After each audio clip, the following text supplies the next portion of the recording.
Direito Administrativo na Prática, série Fica a Dica, eu sou a professora Ana Mendes, mestre em Ciências Jurídicas e Sociais, 22 anos de serviço público. Aprenda com quem faz, vamos lá? Dica de hoje é a número 57, dentro de editais licitatórios, fase de habilitação. Estamos trabalhando aqui, finalizando a qualificação técnica, tá? E hoje eu trago para os senhores 4 entendimentos do Tribunal de Contas da União imperdíveis sobre capacidade técnica. O que pode e o que não pode? Se pode, em quais casos? Vamos ver casos específicos que vale a pena conhecer.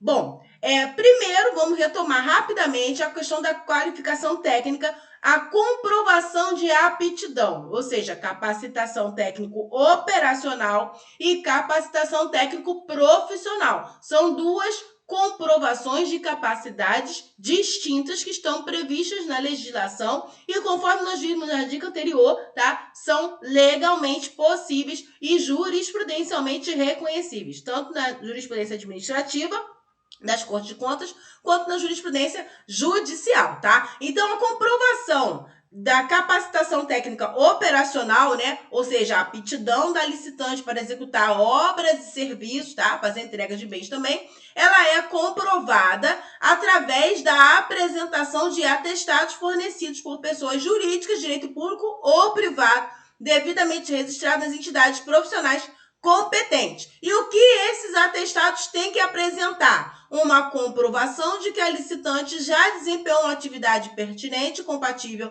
em características, quantidades e prazo com o objeto da licitação. Ela também pode ser exigido que ela indique as instalações, o aparelhamento e o pessoal técnico adequado, tá, que ela possui disponível para realizar o objeto, além de identificar a qualificação de cada um dos membros da equipe que vai compor a realização aí dos trabalhos do seu contrato futuro, tá? Aí embaixo está a legislação que nós já vimos na dica passada.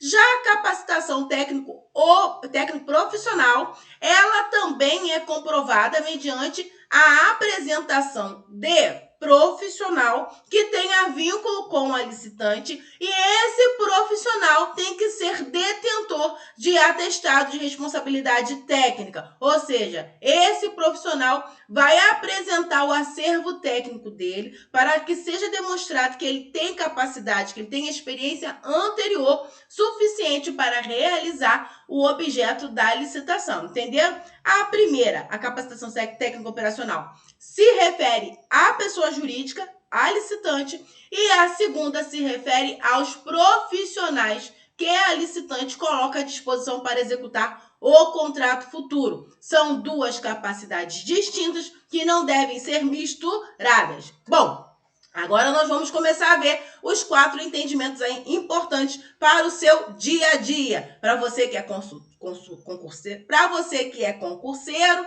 tá? Para você que é professor, para você que quer se atualizar, tá? Então, primeiramente eu pergunto, pode-se exigir que a atestação de capacidade técnico-operacional seja registrada ou averbada junto ao CREA? Vejam que eu estou falando de um objeto, de uma obra ou um serviço de engenharia, tá? E aí, essa atestação técnico-operacional, ou seja, da pessoa jurídica, ela tem que estar registrada na entidade de classe profissional competente, no caso o CREA. E aí eu trago aqui um boletim de jurisprudência 392 de 2022, tá? É publicado do Tribunal de Contas da União. Igual a esse, vocês vão achar vários outros entendimentos no mesmo sentido, mas esse é bem completinho. E aí nós vamos saber que não pode, é irregular, exigir que o atestado de capacidade técnica operacional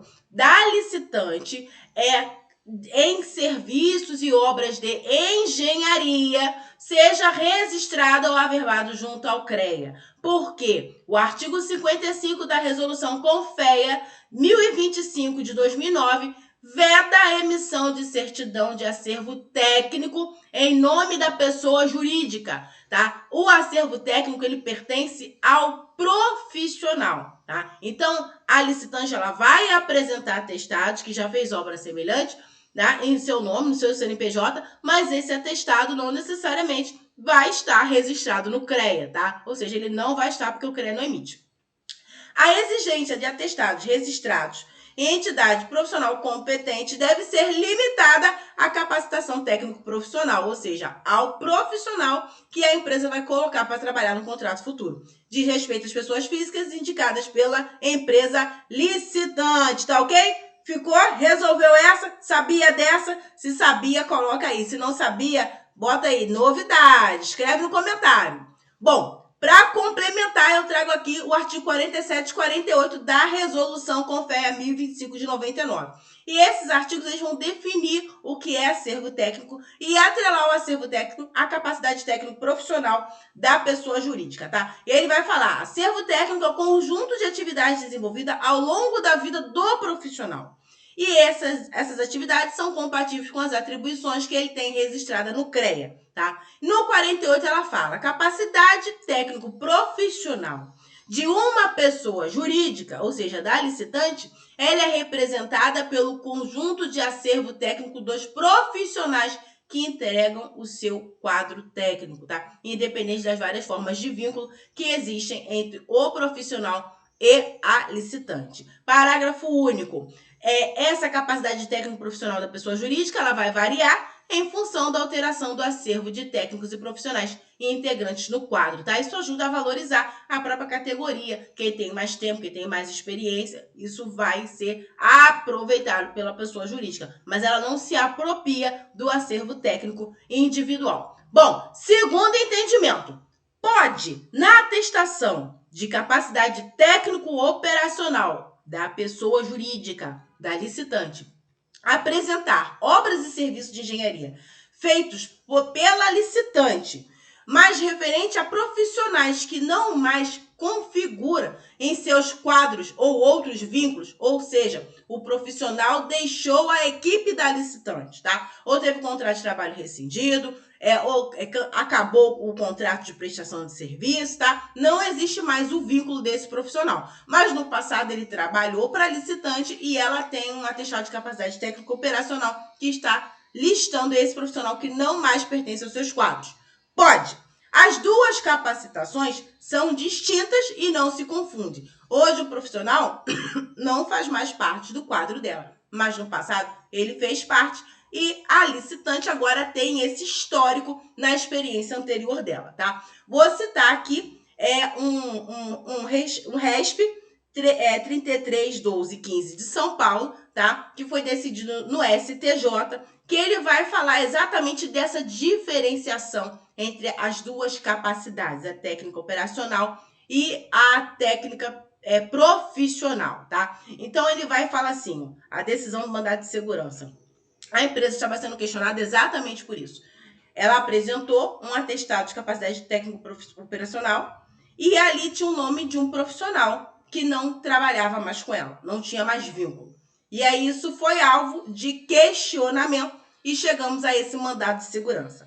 A exigência não é legal, tá, em relação à capacitação técnico-operacional, se ela for necessária e não excessiva. Ou seja, essa primeira afirmação tem a ver um pouco com a dica anterior, se você pode ou não exigir a capacitação técnico-operacional. E depois vem a capacidade técnico-operacional consiste na exigência de organização empresarial apta para desempenhar um empreendimento, diferente da técnica pessoal, o profissional. Por conseguinte, também não se reconhece ilegalidade na proposição quanto à exigência estar devidamente relacionada ao objeto a ser licitado, inexistindo qualquer alegação de excessividade, ou seja, que uma experiência anterior superior ou mais intensa ou mais complexa do que o objeto que se pretende licitar. Em cima desse entendimento, dessa jurisprudência judicial, o Tribunal de Contas da União emite o Acórdão 478 de 2015, tá? Reconhecendo, sim, o atestado de capacidade técnica operacional apresentada por uma licitante referente a profissionais que não mais estão ali no quadro. Por quê? Porque isso vai entregar a capacitação técnica operacional da empresa, ainda que o profissional não esteja mais ali. E aí ela vai apresentar um outro profissional diferente que no acervo técnico desse profissional, se isso for exigido no edital, que também tenha um acervo técnico compatível com o objeto da licitação. São duas coisas distintas. Então, pode sim. Vamos lá. Terceira dica. Para serviços de administração. Deixa eu cortar.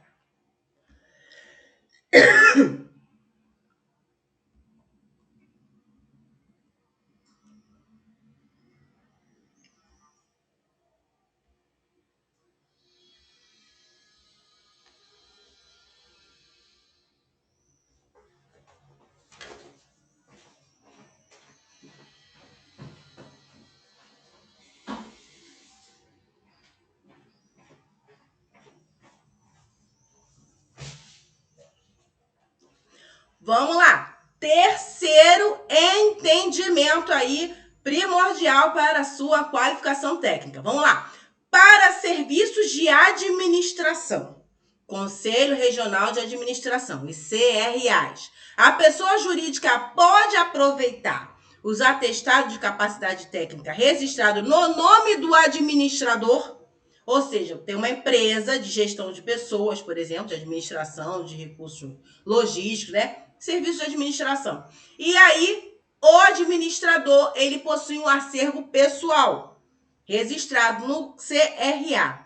A pessoa jurídica pode apresentar um atestado de capacidade técnica operacional, listando o acervo técnico do administrador como se fosse seu. Por exemplo, esse administrador pode ter acabado de criar a empresa. E aí ele tem experiência anterior, mas a empresa acabou de ser criada. A empresa em si, ela nunca realizou aqueles serviços que o administrador está trazendo na sua bagagem. Isso pode acontecer mesmo para serviço feito por outra pessoa jurídica, né? Por exemplo, o administrador trabalhou para uma pessoa jurídica anterior, ele funda uma empresa e aí ele leva o acervo técnico dele e coloca isso dentro da capacitação técnico operacional, né? Bom, e aí nós vamos ver um caso que é aparentemente oposto do caso do CREA. A resolução CONFEA, ela não permite a emissão de atestado para a pessoa jurídica, porque o acervo técnico faz parte do profissional pessoa física. Mas o Conselho Federal de Administração e os Conselhos Regionais de Administração, eles dispõem que o acervo técnico de pessoas físicas e pessoas jurídicas, tá? Ele tem as duas coisas. E aí, existe uma resolução normativa 464 de 2015, tá? Do CFA, que permite exatamente isso, que a pessoa jurídica aproveite o acervo técnico da pessoa física que esteja no cargo de administrador, tecnólogo ou outros bacharéis, né, semelhantes, em determinada área da administração, que sejam contratados pela empresa como seu responsável técnico, seja como sócio ou como autônomo, tá? No parágrafo 3º do artigo 2º, tá? Vamos ler aqui. Ficam criados no sistema de CFA e CRAs os acervos técnicos de pessoas físicas e jurídicas registrados no CREA.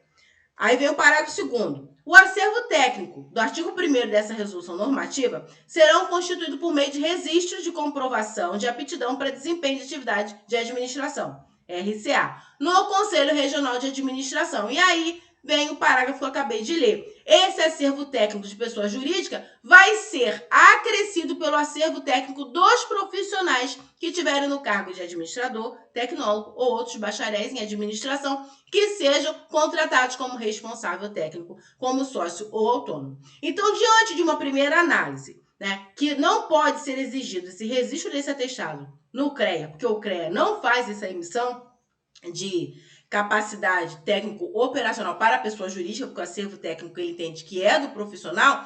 Lendo essa outra categoria aqui, a de administração, está previsto na resolução normativa. Nós somos levados a crer que pode ter a exigência desse atestado de capacidade técnico-operacional registrado no CRA. Só que não, tá? O Tribunal de Contas da União considerou a resolução normativa 464 de 2015 do CFA ilegal por misturar os conceitos de capacitação técnico profissional e técnico operacional, porque a pessoa jurídica nunca realizou os trabalhos das pessoas que estão sentadas no cargo de administrador, técnico ou outros bacharéis, tá? Se for assim permitido. Eles têm que ter realizado tendo vínculo com a pessoa jurídica para que esse atestado de capacitação técnico-operacional tenha validade para fins de licitação, tá? E aí a questão a resolução normativa permitiria que fosse transferido da pessoa física para a pessoa jurídica, o acervo técnico.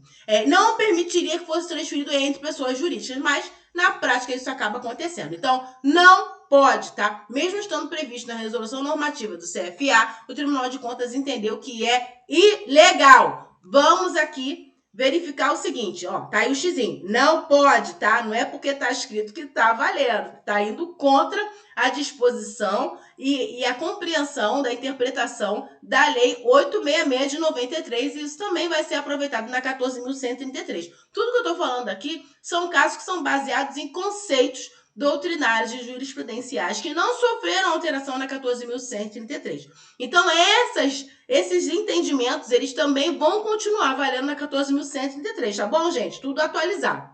Bom, e aí eu trouxe aqui, para a gente completar, para quem quiser saber mais, vai dar uma lida no Acórdão 2208 de 2016 do Tribunal de Contas da União plenário, tá? E ali, em resumo, tá lá. Não se admite a transferência do acervo técnico da pessoa física para a pessoa jurídica, para fins de comprovação de qualificação técnica em licitações públicas, porque a capacidade técnico operacional, e aí eles citam o inciso 2 do artigo 30, não se confunde com a capacidade técnico profissional, parágrafo 1º, inciso 1º da 866, uma vez que se considera aspectos típicos da pessoa jurídica, como instalações, equipamento, equipe, enquanto a segunda está relacionada com o profissional que atua na empresa. Na Lei 14.133, esses argumentos eles continuam aplicáveis. O que muda? Que agora está tudo previsto no artigo 67, inciso 1º, inciso 2º e inciso 3º. Quer saber o que é técnico operacional, o que é técnico profissional?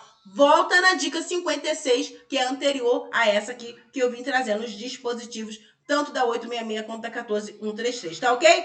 Para finalizar, o nosso quarto entendimento imperdível para você trabalhar bem a qualificação técnica, principalmente em relação aos atestados. Pode exigir experiência mínima anterior para a execução de serviços continuados por tempo superior ao contrato inicial. Por exemplo, o contrato que está sendo licitado, ele é um contrato contínuo e vai ter um prazo de 12 meses, ou seja, ele pode ser prorrogado, segundo a 866, por até 60 meses, excepcionalmente por mais 12 meses, podendo chegar a 72. Pela 14.133, esse contrato pode estar sendo celebrado por 12 meses, inicialmente ele pode ser celebrado por até 5 anos e pode chegar até a prorrogação máxima aí de 10 anos, tá ok? Chegar o contrato total a ter 10 anos. Bom, e aí pergunta, o edital é publicado com um contrato contínuo de 12 meses. E aí esse edital vem pedindo um atestado de que a licitante já executou um serviço semelhante por um período mínimo de 3 anos de serviço contínuo, ou seja, uma comprovação de ter exercido por um prazo maior do que o prazo inicial do contrato futuro.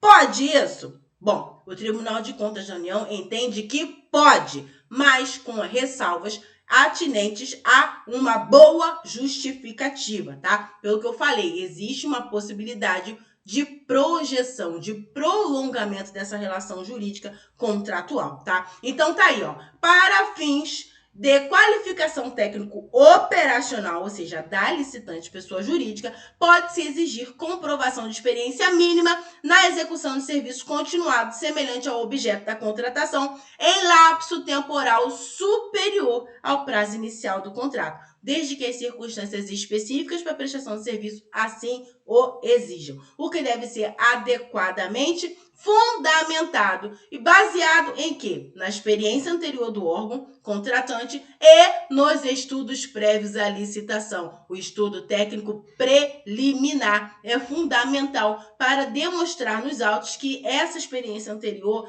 é necessária para saber que está sendo contratada uma empresa séria, uma empresa que tem condições de executar o seu objeto, que tem uma probabilidade grande ou histórica de ser prorrogado até o seu limite, desde que seja mais vantajoso. tá? Essa é a ementa do acordo 14.951 de 2018 da primeira Câmara, que eu trago aí para vocês. E assim a gente fecha a nossa dica 57 com esses 4 entendimentos importantíssimos, fechando também nesse ciclo a qualificação técnica, tá ok? Eu sou a professora Ana Mendes, estou aqui para ensinar os senhores aquilo que os livros de direito não esclarecem. Não deixe de se inscrever aqui no nosso canal. Não deixe de seguir a nossa rede social, @prof.anamendesoficial. Ó, para tudo, faz agora, rapidinho. Pega o celular, vai no Instagram, joga aí, @prof.anamendesoficial, clica em seguir, vai aqui no YouTube, clica aí, ó, inscreva-se, aproveita, ativa o sininho para saber toda vez que sair mais uma aula. E ó, o compromisso está mantido. Toda segunda-feira tem vídeo novo no canal. Aprenda com quem faz. Fica a dica.